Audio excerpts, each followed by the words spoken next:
Bonsoir les deux auditeurs d'Éco Soudanais. Aujourd'hui, on va aborder une nouvelle épisode de votre émission hebdomadaire Éco Soudanais sur les événements politiques qui se passent au Soudan. Alors, aujourd'hui, on a deux sujets. On va aborder notre premier sujet.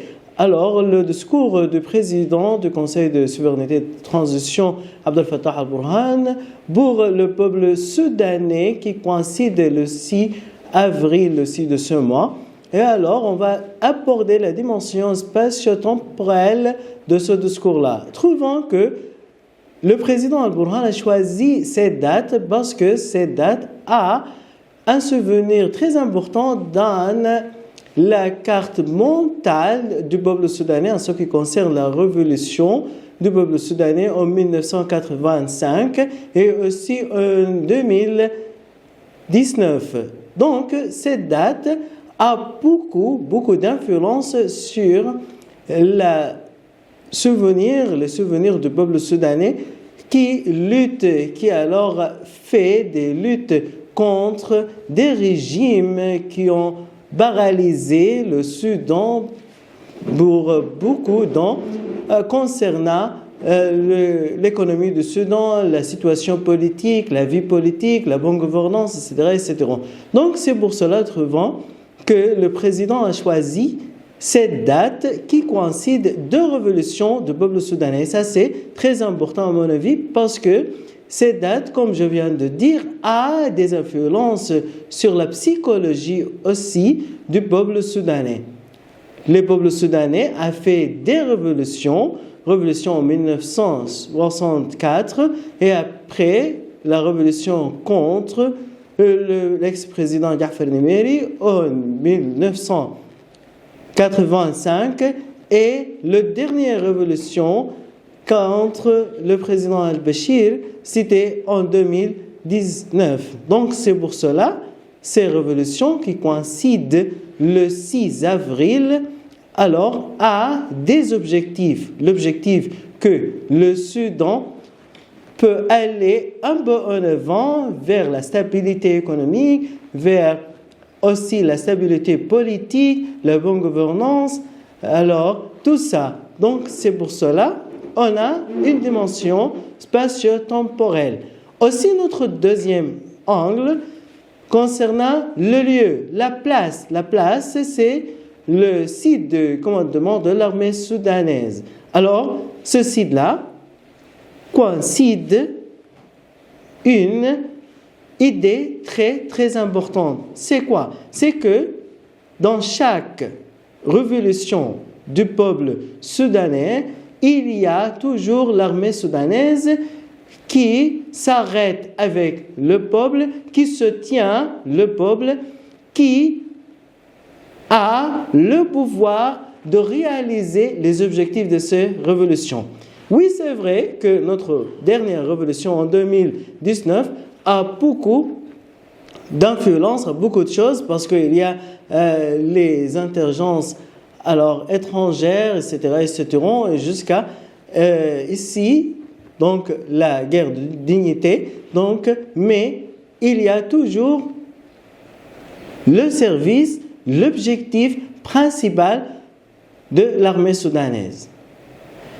Alors, dans le même jour, le 6 avril, le président al-Burhan a pris des décisions très importantes en ce qui concerne la réforme et alors la reformation du commandement de l'armée soudanaise. Et ça, c'est très important à mon avis parce qu'il y a toujours des aspects politiques et des aspects concernant les opérations militaires qui se passent au Soudan. Il y a des avances en ce qui concerne les opérations militaires dans la région de Darfour. Alors toujours, la force soudanaise armée et les forces conjointes jouent un rôle très important dans les combats. Alors, donc c'est pour cela il faut avoir une telle décision forte concernant la reformation, la réforme du commandement de l'armée soudanaise. Deuxième chose, à mon avis, concernant les projets en ce qui concerne la division du Soudan.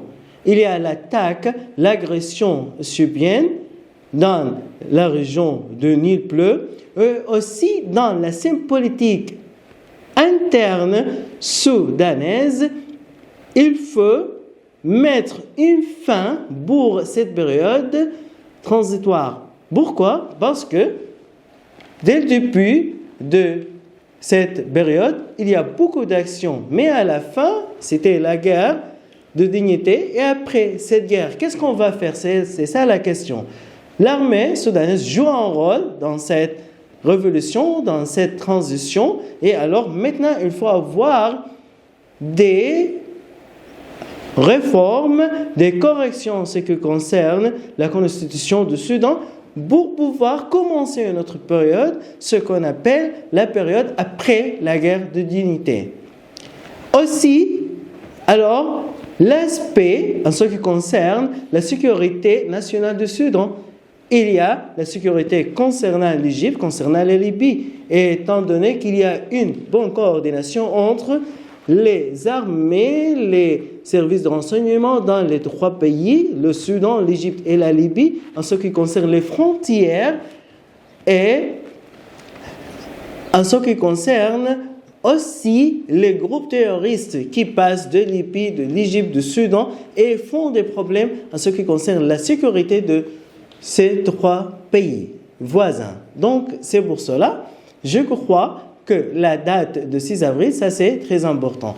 Notre deuxième sujet concernant la diplomatie soudanaise, et on a l'autorité de l'aviation civile au Soudan qui a fait un effort très important en Éthiopie en ce qui concerne l'autorité de l'aviation soudanaise. Étant donné que le Soudan a beaucoup de sociétés en ce qui concerne ce domaine-là, on a Soudaner, on a Tarku, on a Bedr, on a d'autres aussi services. Mais alors, il y a toujours l'aspect de sécurité nationale du Soudan. Oui, c'est vrai qu'il y a des problèmes en ce qui concerne l'Éthiopie et le Soudan, l'agression éthiopienne concernant le Soudan, mais à la fin, il faut avoir toujours la langue de l'intérêt, la langue des intérêts. Quels sont les intérêts du Soudan? Il y a des intérêts économiques en ce qui concerne, par exemple, les services de transit, etc., etc.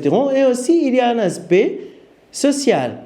Cet aspect social concernant les citoyens du Soudan qui, alors, vivent en Égypte, qui vivent en Éthiopie, qui vivent dans plusieurs pays. Oui, c'est vrai, la société de Tarko et de Bedr ont des vols, mais alors, il y a toujours l'action de transit. Donc, il faut mettre en situation, il faut bien comprendre que l'aspect militaire, c'est un aspect respectable, mais aussi il y a l'aspect en ce qui concerne la relation du Soudan et les intérêts du Soudan avec les pays voisins.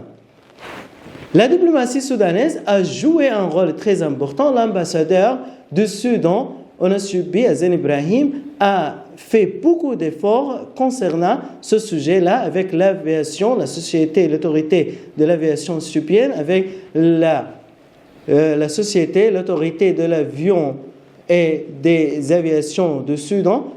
On a fait de bonnes coordinations, de bons efforts. Les journaux au Soudan, les journalistes, ont beaucoup critiqué ce comportement-là, cette action de la diplomatie.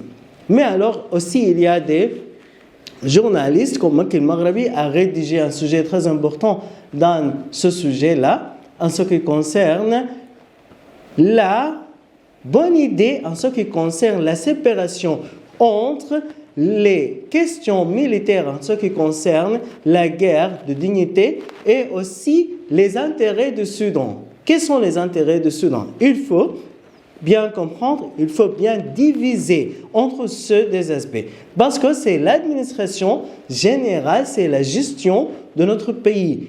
Il faut bien séparer entre l'aspect militaire et notre sujet concernant les questions de sécurité nationale du Soudan, sécurité économique, sécurité sociale, etc., etc. Donc, c'est pour cela qu'on félicite la diplomatie du Soudan, le ministre des Affaires étrangères de la coopération internationale soudanais, Mouhidine Salim, l'ambassadeur de Soudan, M. Pi Zane Ibrahim, alors qui ont fait des efforts très importants dans ce sujet-là. Voilà, chers auditeurs, c'est la fin de notre épisode de ce soir. Merci beaucoup de votre très bonne attention. Jusqu'à la semaine prochaine, je vous souhaite de passer de bons moments. Voilà, c'est ma salutation, Abdurrahman Choumena. Merci et au revoir.